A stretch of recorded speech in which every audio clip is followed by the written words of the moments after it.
కర్ణాటకలో బీజేపీ ఇంతవరకు స్థిరమైనటువంటి ప్రతిభను ప్రదర్శించలేదు. పార్లమెంట్ స్థానాల్లో మోడీ ఇంపాక్ట్‌తో పనిచేస్తోంది.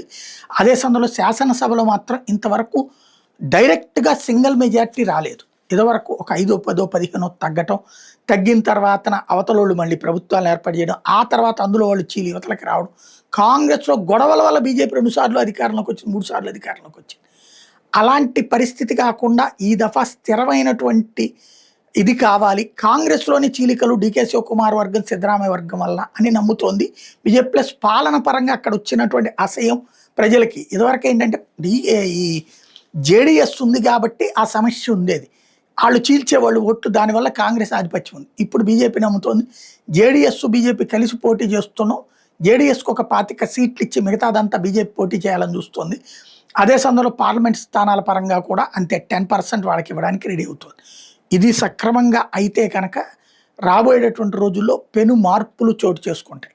కర్ణాటకలో బీజేపీ విజయం సాధ్యమైందంటే, ఎందుకంటే నెక్స్ట్ జరగబోయే దక్షిణాది రాష్ట్రాలు వెనుక అదే. దాని తర్వాత ఖచ్చితంగా తెలంగాణ మీద దృష్టి సారిస్తారు. తెలంగాణలో కనుక విజయం సాధించిందంటే ఆ తర్వాతన ఏదైతే ఇక తమిళనాడు, కేరళన, ఆంధ్రాన అన్ని కథలు మారుతాయి.